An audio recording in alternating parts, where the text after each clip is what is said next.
Est-ce que je suis sur la bonne voie? Quel est mon chemin de vie?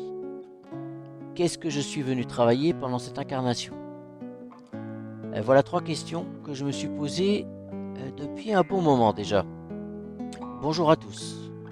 Aujourd'hui, j'ai choisi de vous parler d'un des outils qui vous donnera des éléments de réponse à ces questions. L'astrologie. Alors l'astrologie, pour faire simple, c'est l'étude des astres. Mais vous en avez déjà sûrement une vague idée. C'est avant tout un outil de connaissance de soi.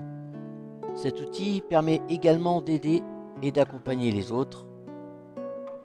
Et donc c'est aussi un outil de connaissance des autres. Ok, bon c'est bien beau tout ça, mais ça veut dire quoi au juste? Oui, c'est sans doute la question qui m'est le plus souvent posée. Alors oui, quand on entend parler d'astrologie, la plupart d'entre nous a une idée très basique qui arrive en tête quasiment systématiquement. C'est l'horoscope. Et pourtant, l'horoscope et l'astrologie sont deux approches très différentes. Alors pourquoi? Pourquoi ces approches sont-elles différentes? En fait, c'est parce que nous ne sommes pas un seul signe. Le thème astral dévoile que nous sommes plutôt un peu de chacun des 12 signes, avec certains qui ont un peu plus d'importance. Je m'explique. Prenons par exemple une personne née le 15 mai.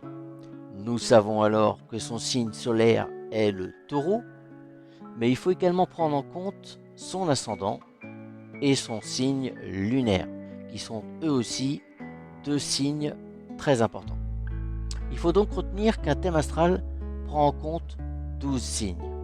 Voilà pourquoi une personne née le 15 mai n'est pas à 100% Taureau. Bon, nous aurons bien sûr l'occasion d'approfondir le sujet si ça vous intéresse. Mais au fait, qu'est-ce qu'un thème astral?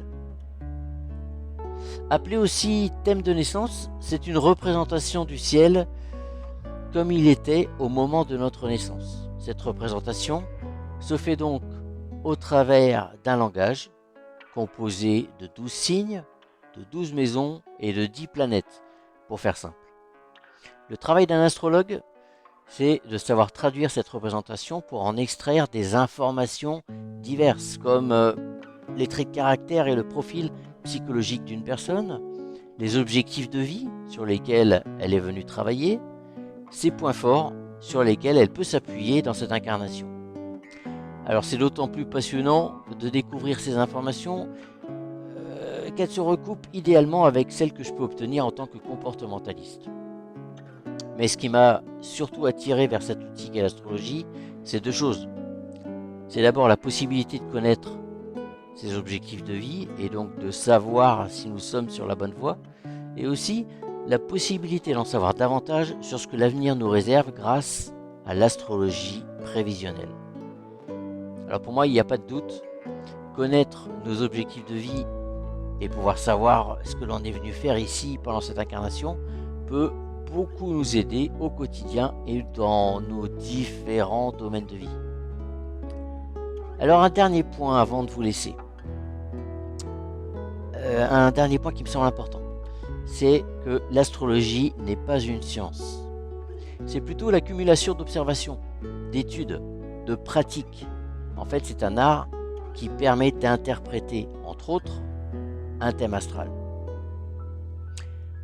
Alors l'astrologie vous intéresse? Alors si c'est le cas, dites-le moi. Et bien sûr, je vous ferai d'autres vidéos pour approfondir le sujet. En attendant, écoutez, je vous laisse méditer sur ce que vous venez d'écouter. Et je vous souhaite une très bonne fin de journée. Au revoir.